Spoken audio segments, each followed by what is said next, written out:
And here we got Shmon too.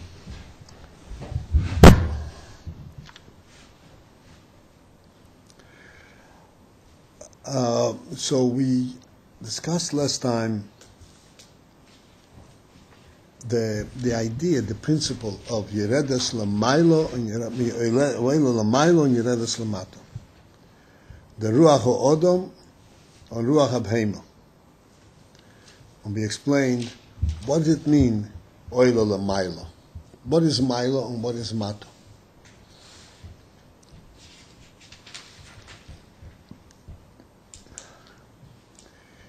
So all that we discussed, and I'd appreciate if somebody would volunteer to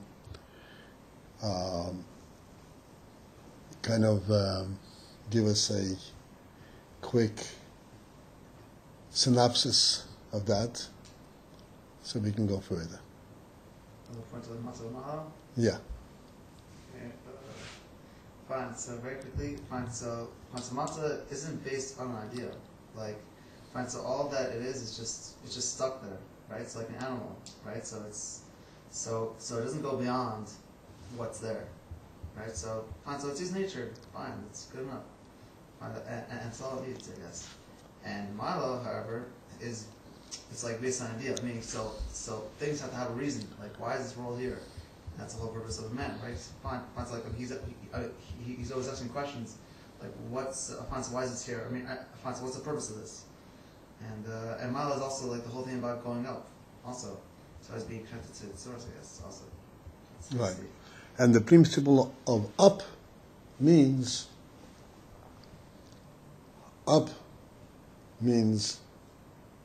something that is not, I have to say not, because we'll understand it, something that is not based on tangibility. It's here because I touch it. Like we said many times, the table is here because I touch it. It doesn't let me go, so I know it's here. No, the table is here because it is a bismedrash. It's an idea. It's not a fact. It's an idea, not a physical fact. A bismedrash. What's a bismedrash? A bismedrash has a human and a godly meaning.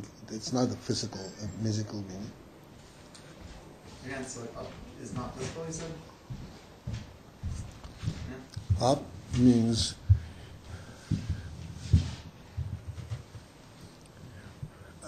yes. We say up is not physical. Why is that called up? Not only because this is spiritual and this is physical. Not only because of that. The reason it's called up is that it has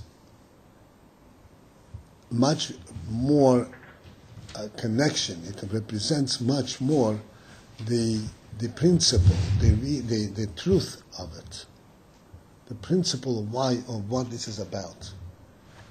Physical doesn't have a principle. Physical just claims its own mitzvahs.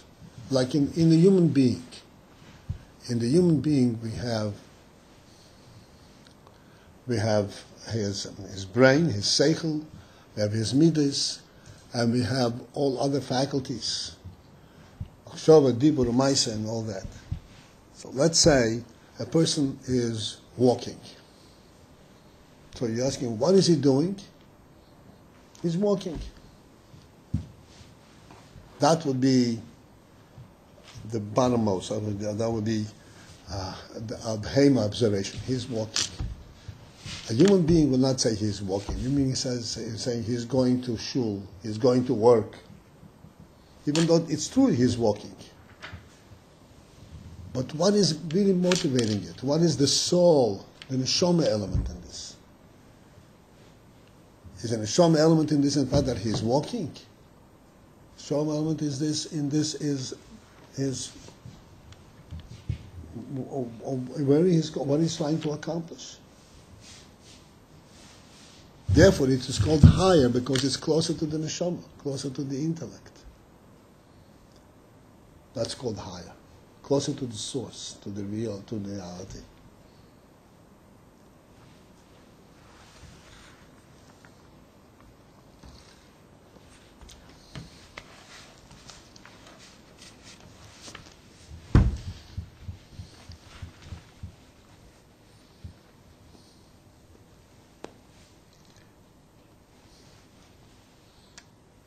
All right? So this was good, and we will try to point out as we go through more and more clearly this Indian, so that it'll become not only clear, but it'll also be meaningful and useful. So we said, that's what we're up to, that the Nefesh Elikis and Nefesh Abahamis are two opposites. They're very different. In fact, they're actually hafochim, they're two opposites. Because as we said, Ruach Ha'odem Eil Lamaylo, Ruach Beim Eil Samato, and that distinguishes Nefesh Elikis and Nefesh Abahamis completely. Now we're going to see inside. The Hanefesh Elikis, that's where we stand, the line begins, Hanefesh Elikis, you have that, right? The Hanefesh Elikis, Hu Koyach Eliki Be'etzem. It is a godly Koyach Be'etzem in essence. As it says in Posuk, and the Alter Rebbe exam, Chelik Elaka Mimal. It's a chelik, it's a part, it's a godly portion from above.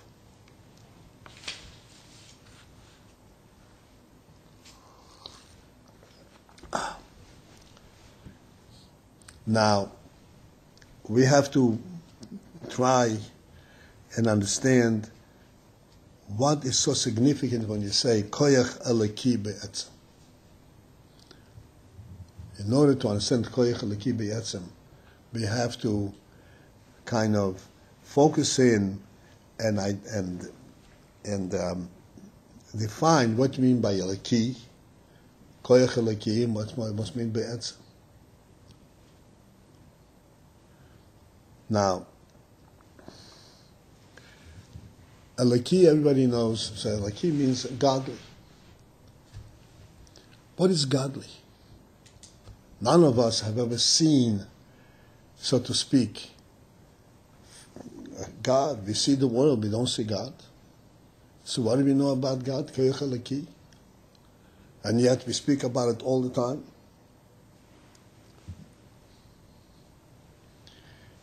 It so happens, and the reason we speak about it is that although we have never seen it and we cannot see it, and the Pasuk says clearly you cannot possibly see it. Moshe Rabbeinu was told you cannot see it. Despite the fact that we cannot see it, it is very, very real to us. It is so real to us that our whole life is based on this recognition, on recognition of godliness.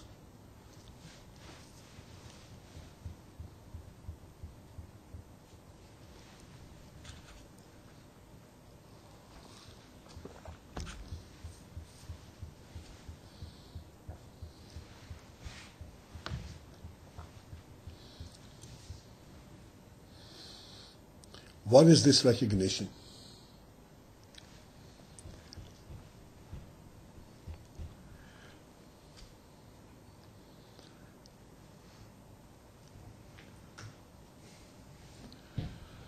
Now, I think I mentioned in the past, and if I didn't, so I'll mention now for the first time, and if I did, it'll be for the second time, or for the third time, which I don't mind.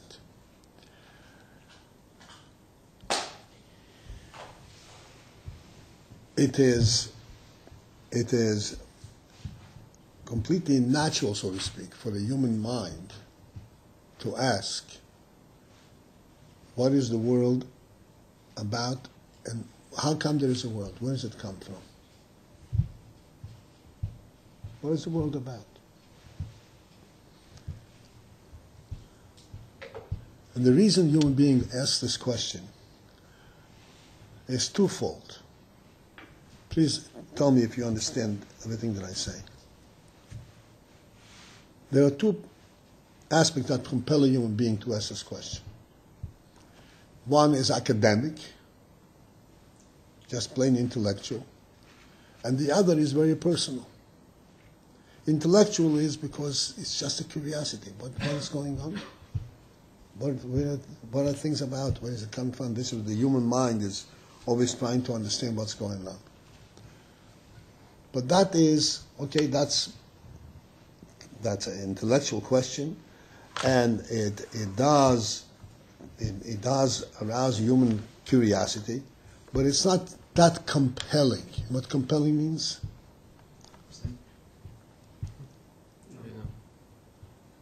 That imperative. It doesn't force. It's not that necessary. A person can live without that. A person can live without answering this curiosity, if it is just an intellectual curiosity. But then there's the other thing, which is personal. And the personal inyan is, as we always point out, a human being has a very special soul, very, very different than that of everything else in the world.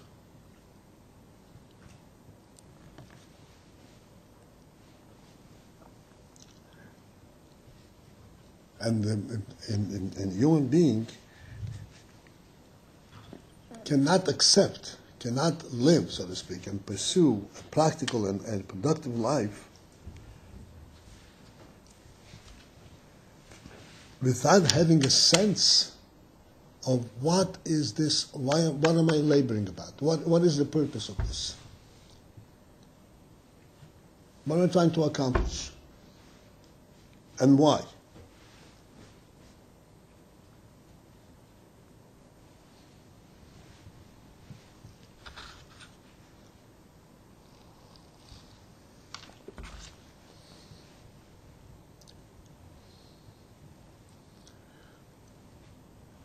And the reason for that is because the human soul, as we say all the time, has a sense of purpose and a sense of value.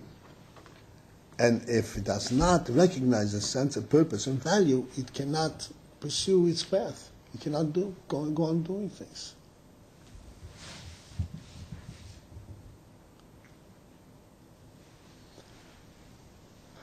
That is really a compelling element. It really forces a person, and the person does not have, like we see what happens in Eretz Yisrael. Unfortunately, in Eretz Yisrael, it's very rampant. The young people who grow up on the kibbutzim, whatever it is, without any ideals, without any meaning, as soon as they can leave Israel, they leave. Where do they go? They go to India, to some to the Asian lands, because over there is spirituality. When you're looking for spirituality, you have such a successful life over here. I can relate to it. I can relate to it. Okay? So this question as to what this is about is something which is really demanding by a person. And here is where the inyan of godliness comes in.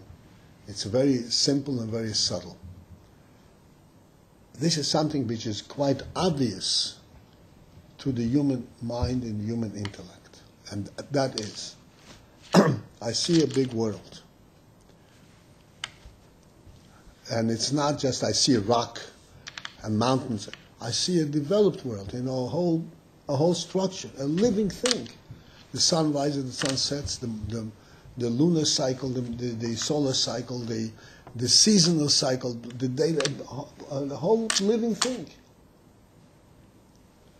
And I don't see what's maneuvering this, what's pushing all of this. What is it about? Is that just an accident?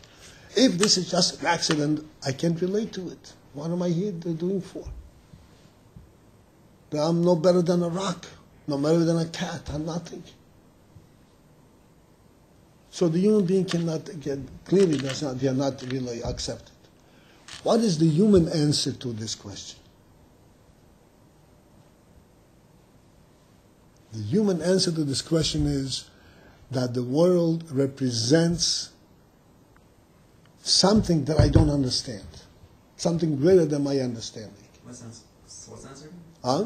What's answer? That the world represents something greater than my understanding. That is beyond my understanding. It is something very real, because I can see it's real. And yet, What is it about? What is this koyach? What is this koyach? It is a koyach that I don't understand. It's a koyach that is beyond, not worldly. I can understand worldly things. Teva, you can see things, cause and effect, one thing. But this is not cause and effect. What's happening in the world is not Teva. It's something much, much, much greater than Teva. What is it? I don't know. I don't understand. Therefore, I know that this which creates the world, this which runs the world and gives the world its purpose, is something which is beyond my understanding.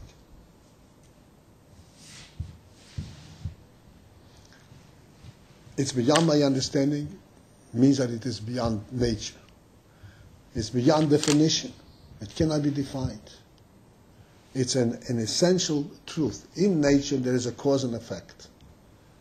Cause and effect means I could see how come there is this because this made it. How come there is a watch because the watchmaker made it. So I could see what this represents. This is a world of enormous magnitude and significance and life, and the cause of it is beyond observation, beyond understanding. So that means that this cause is something which I cannot understand. It's beyond. It's not a natural thing. There's no source for that cause. This is a reality in itself.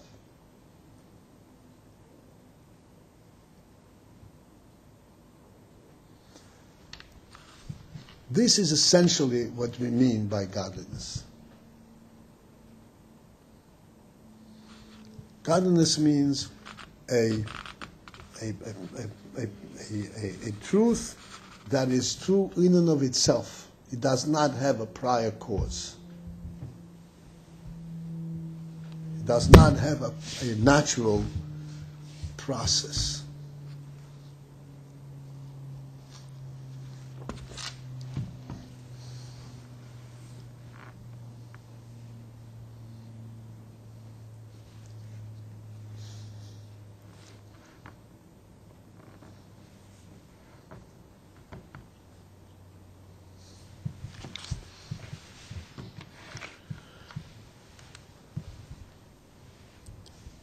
This is the human answer, though. Sorry? And this is the human answer. So what's the godliness in this? I didn't understand how you got the godliness. Once you said this, I don't know, something with godliness. I don't know, but I thought this was the human answer. Yeah, the human being recognizes that what he sees, what he's observing in the world, is something which is beyond human understanding. Right. Which means beyond nature. Okay. Which means that there's a truth that is true in and of itself. Nature means it is made naturally, like cause and effect. Yeah. And this is a truth which is not made naturally. And that truth which was not made naturally is called godliness. Yeah, but not everyone knows that, though, do they? Well, it's like this.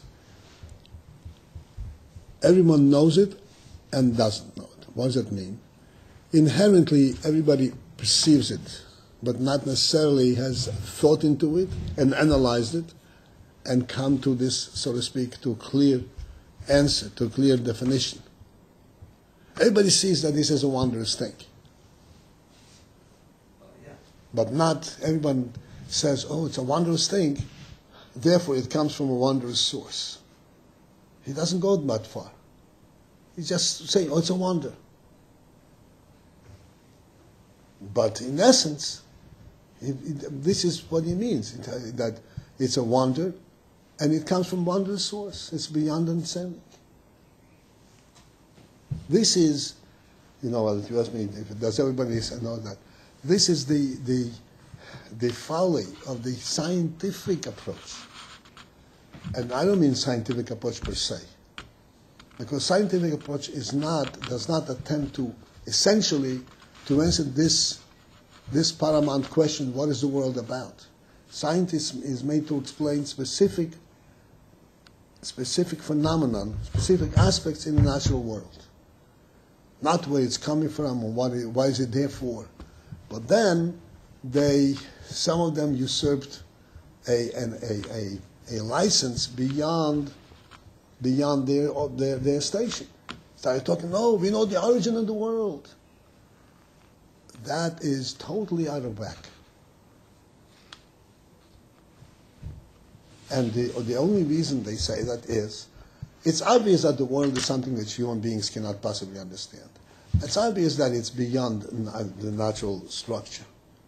But since I cannot accept that there is anything that I cannot know, that I cannot understand, therefore it has to be something that is physical. I cannot explain it. It doesn't make sense? No, but it has to be something physical. It has to be something natural. This is one of the things that we are struggling with in our day. But to us, this is not a problem at all, because we readily recognize that the world is, while it has a natural process internally, but the whole phenomenon of the world is not natural. It's godly. What does godly mean? It's an essential, and it's a truth in and of itself. It's not something that comes from someplace, a natural process. It's not natural. There's no natural truth. There's no natural explanation what God is and where He comes from and why is He creating the world. There isn't.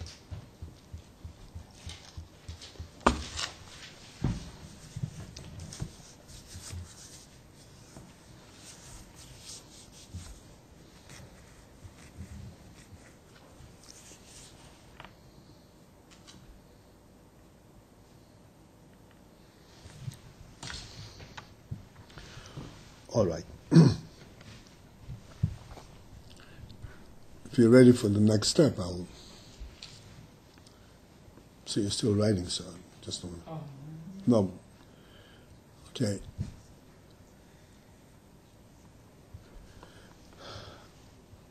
This concept, this is what we're going to learn about the Nefesh Olekis, Ruach HaOdom.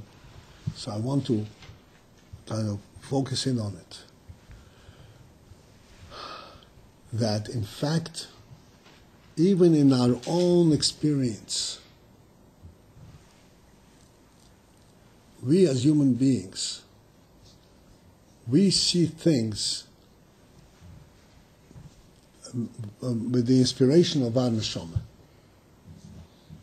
We don't see things limited to natural process. We see things also, even in the world, we see things deeper than just nature. And that deeper recognition is due to the fact that we have a neshama. We have even the Nefesh HaBahamis, we said, has seichel. Seichel is already not a natural thing. Seichel has seichel and midas. And the Nefesh Olekis is, of course, higher than nature.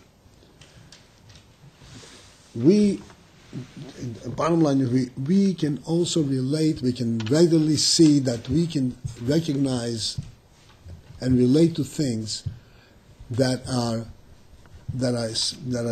dynamically true, not by natural, not by physical proof, but this is how we see it. This is a truth in and of itself.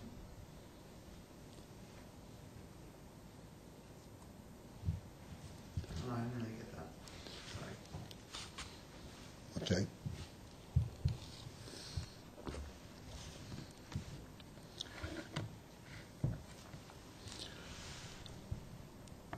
So, okay, I'm stepping back and I'm demonstrating what I'm trying to say. It's something which is very simple, quite down to earth. We spoke about it many times, but it so to speak, manifests, shows this principle on a very simple, low level, but still the principle itself is clearly shown.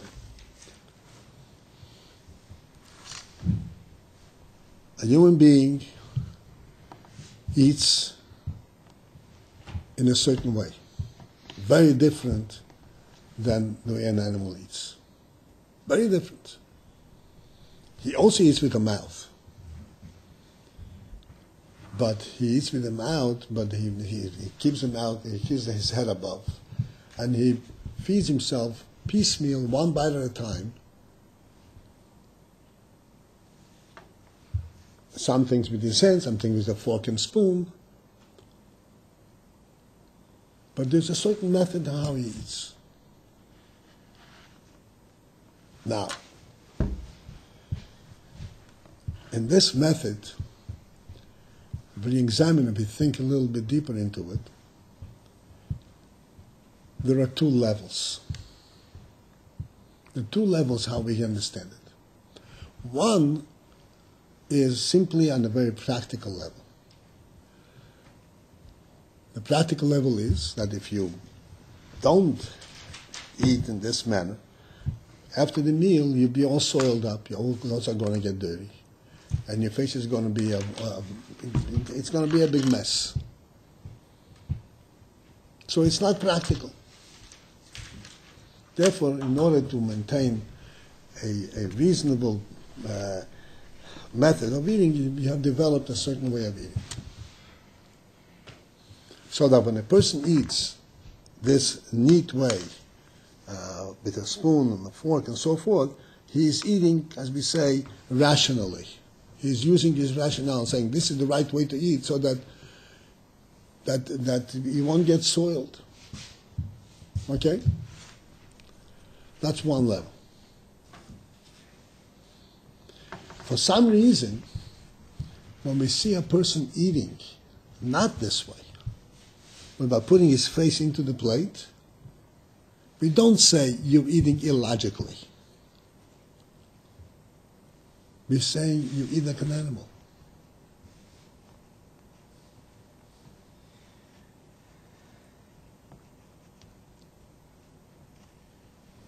Why? He's eating illogically.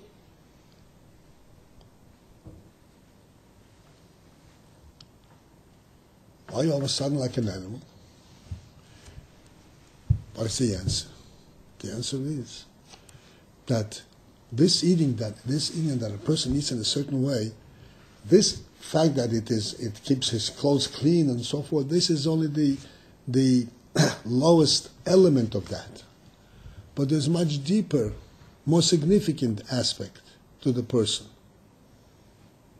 And that is that this is maintaining human respect. This is just the right way for a human being to eat. Respect has nothing to do with practicality. It's a much higher level.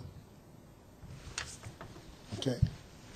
Now this higher level, even though it's in a very simple, practical thing, but by how you eat, it's not davening and learning, and it's not amunah, it's just plain human activity. This human activity and this sense of respect, so a person has to eat in a respectful manner, which we call human, does not have a natural explanation. We can readily see what is human, what is respectful, what is not respectful.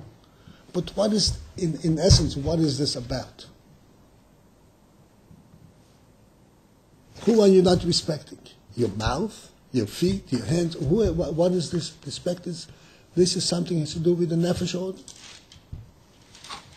This is not a cause and effect type of a structure.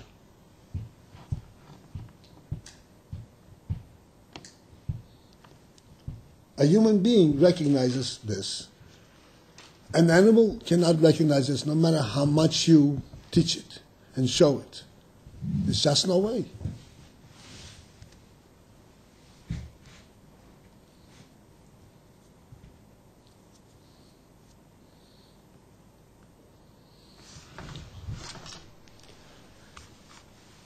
What does this tell us?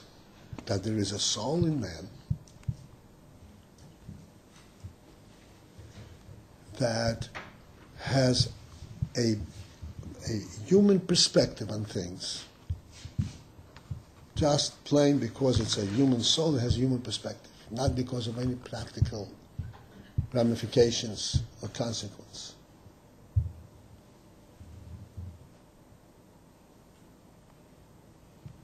This we call, so to speak, an element of truth. That element of truth is sourced, comes from an overall truth. Because the human being didn't create it himself. This is something with which he was created, which he was born with.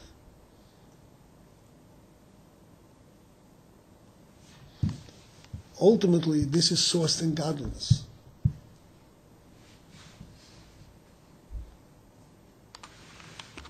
It's sourced in the truth of godliness, which is all the way on the highest and highest level. And there is many, many different levels.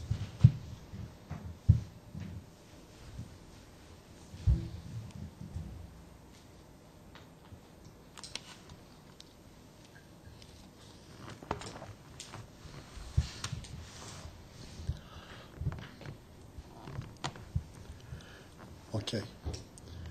This gives us a little bit of a handle and understanding what we say. The nefesh haliki is hu koyach haliki be'atzmo. It's in essence a koyach haliki. Why you say it's a koyach haliki? So I'm explaining, I'll just point out. Because the nefesh haliki has a direct recognition of something, of a human and a higher than human, of a godly value. It means this is what the nefesh is. It's not because of some kind of a practical process that it came to that conclusion. This is just the way it sees things. That's what a nefesh is. Just like we said, there's a human nefesh. This is the way it sees things. The nefesh halakhi sees things on a godly level.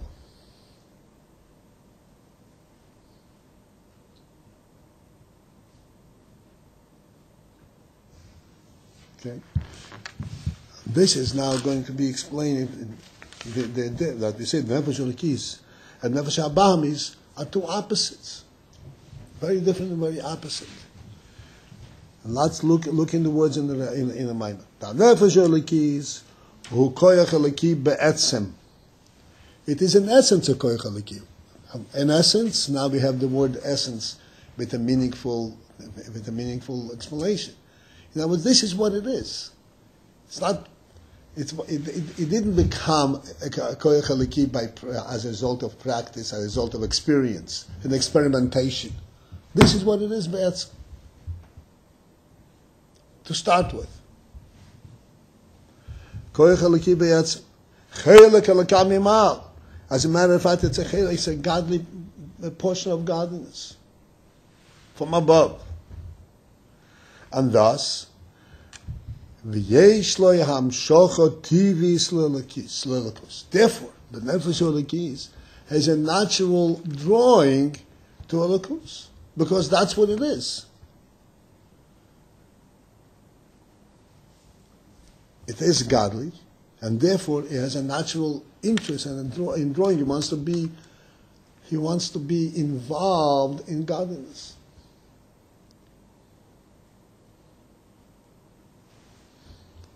Because it is godly.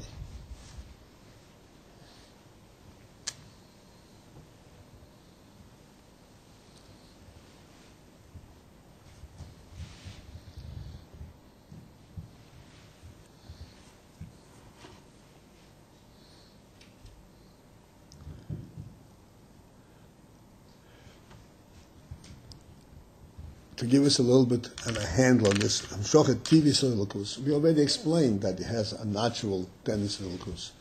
But Hamshochet Tivis in the sense of how would this be manifest? We'll still talk about it much more, but just for the moment. How is this manifest? It has Hamshochet Tivis, a natural tendency in drawing to L'Elakus. Huh? You said that you have no central answer for why someone eats with his head up. without bringing to the food. Without falling into the food, yeah. So that's the idea of the nefesh elokis being. Well, that we call nefesh ha'inushis. This is just a human thing. Nefesh elokis, this is a moshel for nefesh elokis. Nefesh elokis is in a different higher level. This is just a moshel. What is the point of the moshel? To demonstrate to us that we should see straight out that there are nefesh inyonim that are not natural, that are not due to experimentation and training. This is just a natural thing. It's an interesting phenomenon. You know, take a child. A child, the minute you show the child how to eat, you know, he sees it, he wants to eat just like this. Even though he doesn't know about soiling his clothes, doesn't care about this, but he has to eat that kid in this proper human way. Didn't you? What? I remember you saying one time that how that the head is the more quality parts of the body, therefore it's Stays above. yeah. Yeah, there's much to explain about it. I said now, in a very brief thing, respect. Respect for the human being. There's a human being has to do things in there's a certain element that's called respect. So there you have an answer. But, So is that an answer why the head is above? yeah, and what kind of answer is that? Is that what? Is that a physical? What does that mean? What is respect? Can you define that? Does the hand appreciate respect? I No. see. The respect is a nefesh thing. So you're giving the respect to the head. Where does that come from? Yeah, where does Makes that come? sense to give it to the head, but why? What's Because in the head that's what the nefesh is, and that's what the human being stands for. For all the faculties that are in the head, that's what the human being stands for.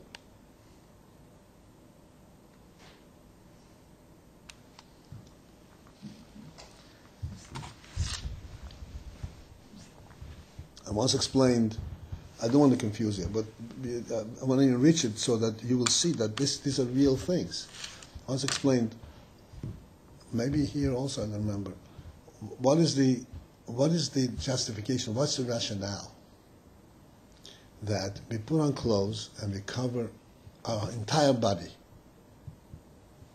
everything except for the head. We don't want to conceal it. What? Because we don't want to conceal it because like that's where the nefesh is, right? That's right. Should We don't conceal it. There's nothing shameful about the body. But why are we covering it? We're covering it because we want to show what represents us and what is of a secondary level. The head represents us. Everything else in the body is only subservient to the head. It doesn't have its own presence, its own interests. That's why we cover it. This is just undercover. This is what's on the functionary thing. But what is the real person? Real person is in the head. If you want to introduce a person, you introduce his face, his head. You don't introduce his hands, his feet. They have no significance. Okay?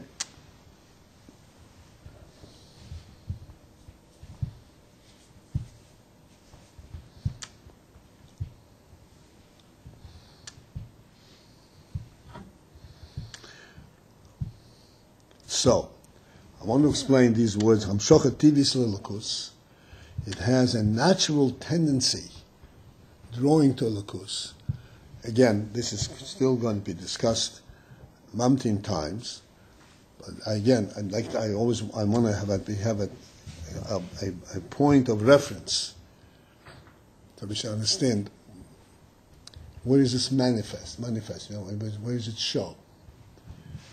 Shochet tivis lelukus means that whatever you put the nefesh elokis,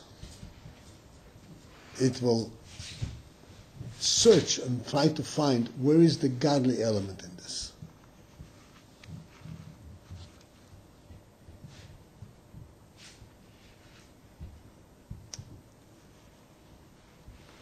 Wat mit Hanshochet Tivis Lelakus? Like for example, which I gave last time. For example, don't steal. Remember that one? Don't steal. So there is a simple, human, worldly level way of explaining don't steal. It's advantageous for the society, and it's an imperative for society to have this law. Otherwise, people couldn't live together, and people have to live together because they help each other out in groups. Many reasons why people live together, but this is a natural thing. People live together, but without this law, it's impossible.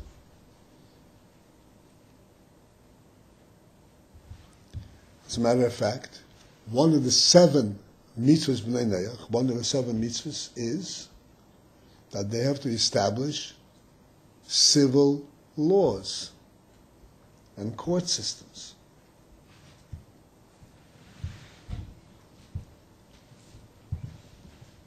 And their civil laws are not reflective of the civil laws that we have in the Torah. It's a completely different principle, completely different form of law. Their civil law is simply to keep civility, to keep things running in a civil and a peaceful manner. This is on the human level, it's acceptable. The Nefesh Elokis says no. Nefesh Elokis cannot relate to that. Nefesh Elokis is like, if you say Lo Signoiv, what is the godly principle in this? Not the human and the worldly principle.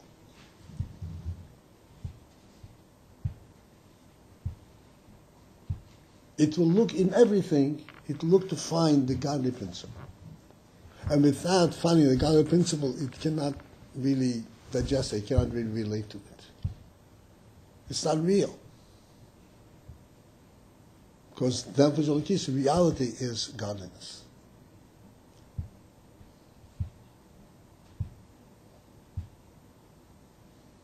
Do I still have you with me? Yeah? Yeah. I noticed. Where did I lose you? Why don't you speak up? Embarrassed. You're embarrassed? Okay. Happens sometimes. Okay, so where did I lose you? No. I feel really bad. You give yourself away. The minute you start looking at the clock, I know that you're not there. Okay, okay, fine. So we spoke about the whole thing about the covering of the. Fine. So why don't we cover the head? Fine. So once after that answer, then that's right. Lost you. That's when you lost me? That was like 5 minutes ago. I'm sorry? Yeah, that was like 5 minutes ago. I'm sorry. Yes. Okay, so you should have said. I mean, you didn't understand it, or just because it was too much information at one time. I think it's because it was a little fast. That's all. Oh, it's a little fast. Okay, so I'll slow down. That's why I said I want to say something, but I don't want to. You can overload it. You can overload the system, then it backfires. All right, let's start. I don't know exactly what I said after that, but I'm going to go right to what I'm discussing right now. I'm trying to explain essentially the words in the MAAMAR. Yesh le hamshochet tivis lelikus. Nefesh Elokis has an hamshochet tivis lelikus, has a natural tendency drawing to elikus. And I'm explaining what does that mean. It means very high things, but what does it mean on a simple level that we can relate to, that we can identify and say, it manifests itself in this way. Okay, so far so good? Manifests itself in which way? I'll explain in which way. What's being manifested? The nefesh? Hamshocha tivis lelakus. I'm really confused.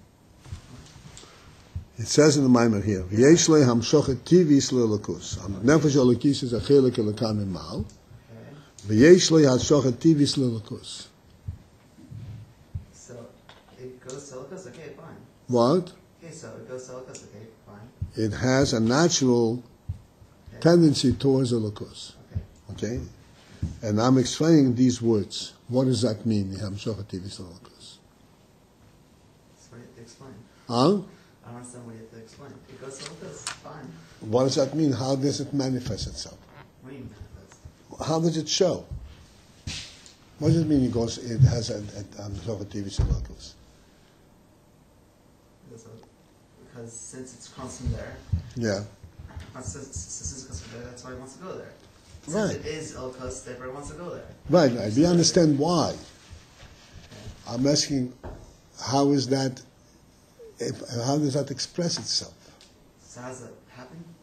No, how does it show? How does it express itself? Not really. Huh? I don't understand that question. Okay. Let's step back to what we spoke about the human being. So a human being acts like a human being, right? Yes, he doesn't put his face in because... Oh, one second. Why isn't it enough? Why do you need to explain any further? A human being acts like a human being because he is a human being. What is this additional explanation that he doesn't put his face into food and all that? What is that about? To show why he acts that way? I don't know. No, to show where you can see that he acts like a human being. In other words, to manifest this principle. So you want to show an example of how the nefesh goes to Elikus. That's so you right. should have said, like, I didn't understand the way you said it. That's it. Yeah. An example where it shows itself. Okay. How do you identify this whole principle? It draws to Elikus. What does it mean it draws to Elikus? Is it something that we can recognize, or there's something that is just some kind of mystery? We know that it's like that, but it doesn't really mean much to us in our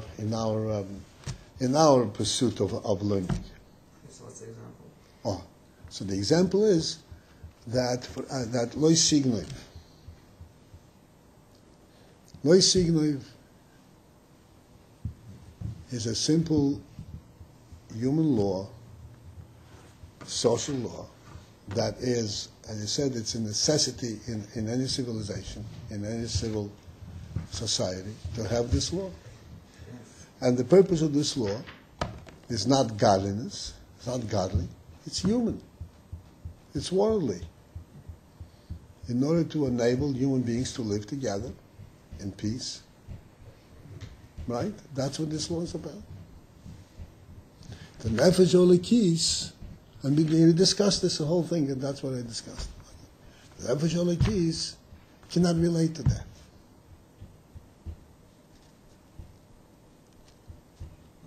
Okay, why not? Because this is not real to us. The world, civil, the only reality that we recognize is godly. Therefore, the Nefesh Elokis says, no, there has to be something godly, a godly significance in Lo Signoiv, not just a civil, worldly principle. So what's the reason?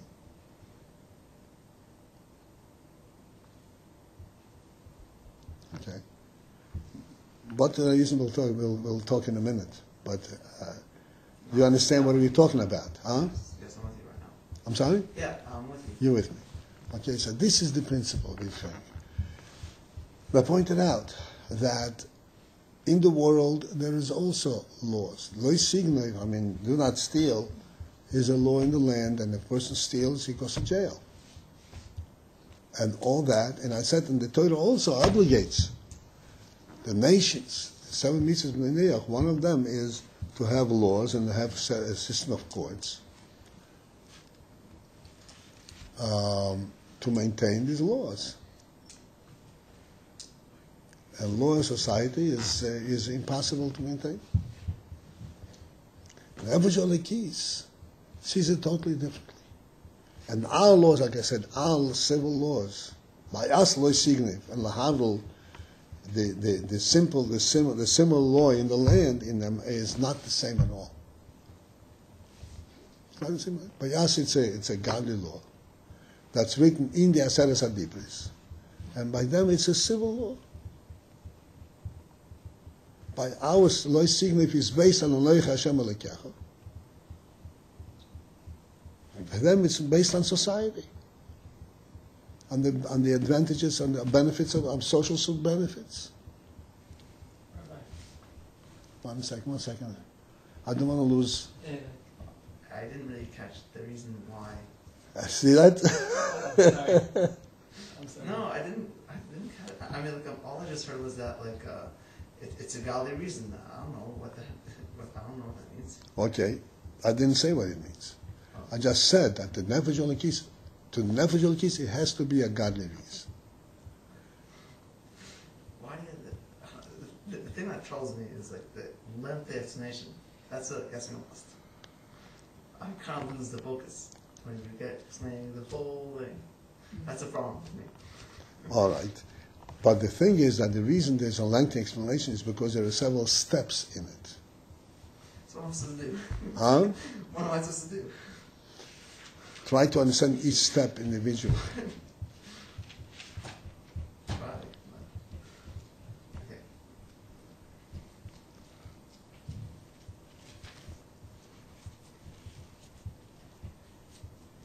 Eventually, you will see that this is the only way to explain on the Shoma element. First, you present the principle, and then present how that manifests itself. And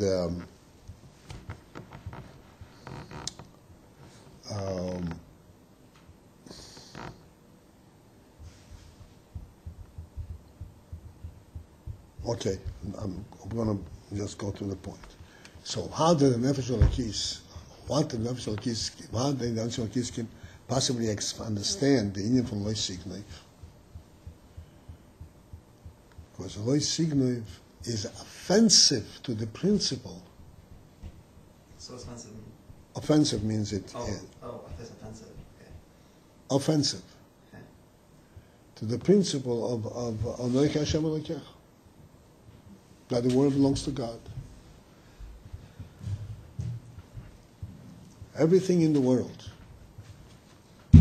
has a godly order, and that which belongs to one person is not simply his because he's protecting it. God protects it. God gives every person his place in the world. This is mentioned many times lately. And no one is allowed to disturb that principle, that reality. So when you're usurping means stepping into somebody else's domain, you are effectively offending, going against the godly establishment.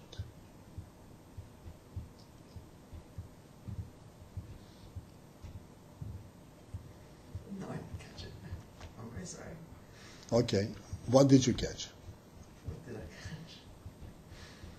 I didn't really catch anything. You didn't catch anything. All right, so let's step back a little bit. Okay, it's a little late, but I want to finish this. To understand this is imperative. This is mamish the basic, the lowest level, the simplest level to understand Yiddishkeit.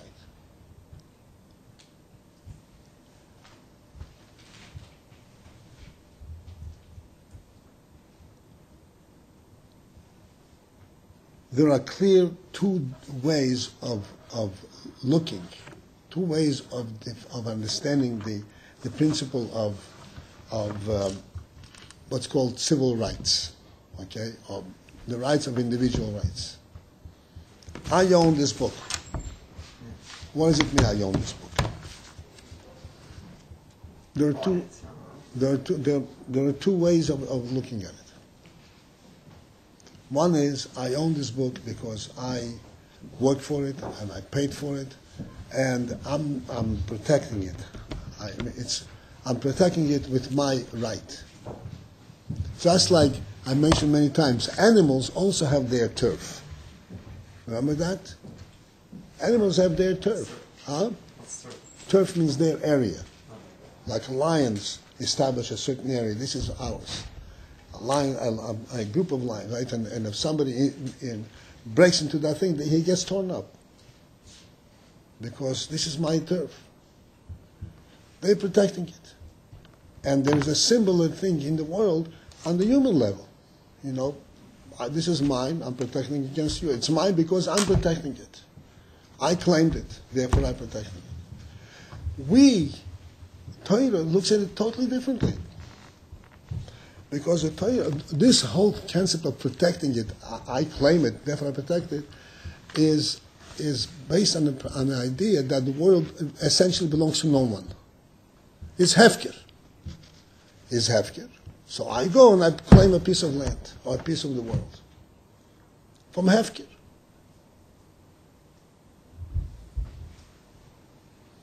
Our view, the Torah view, is not like that. The Torah view is there's no hefker. The world belongs to the Eibusher.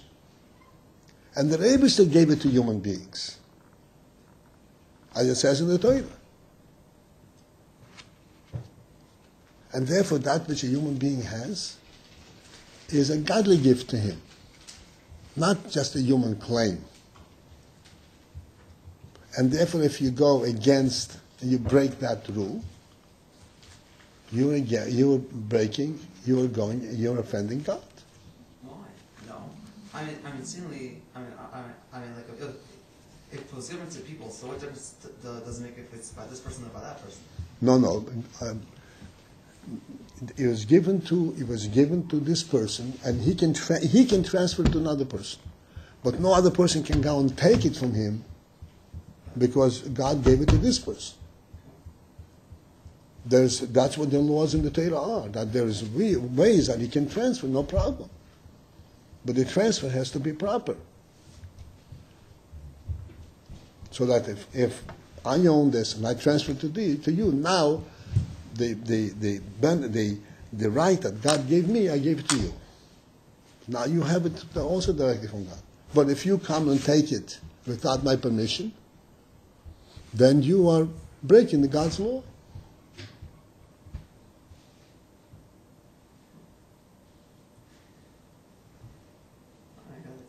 Okay? So I hope you will reflect on this, because, as I said, there's a fundamental principle to Yiddishkeit.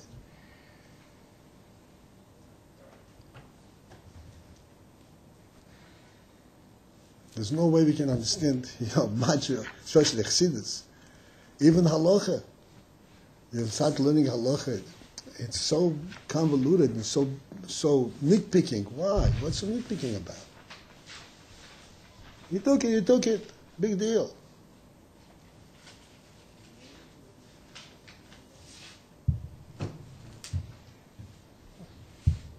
Because there's a godly element in everything.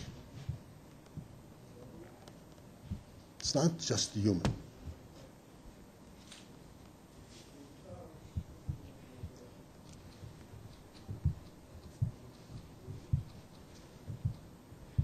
When you give an esrog to somebody to bench, right? You have to say, I'm giving it to Maton Maslahach. What are you playing games for? You gave it to me, have it in my hand.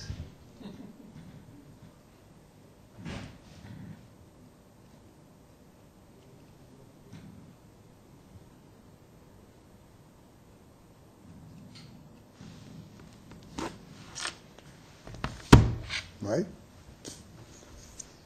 Go and explain that to a guy. There's no way. I know what you're talking about. I can say, I have it. Yes, I know, it's simple. I know what you want from me.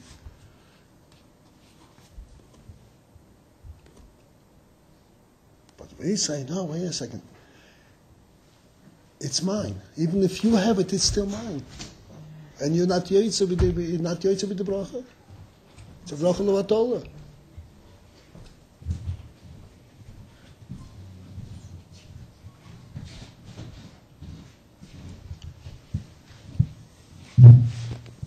What's the matter? No, but this whole thing, like, the whole idea, like, Tom Masasa, right? So if you're giving it in order that it should come back to you, so you're really thinking that it should come back to you, so you never really gave it to him. That's right.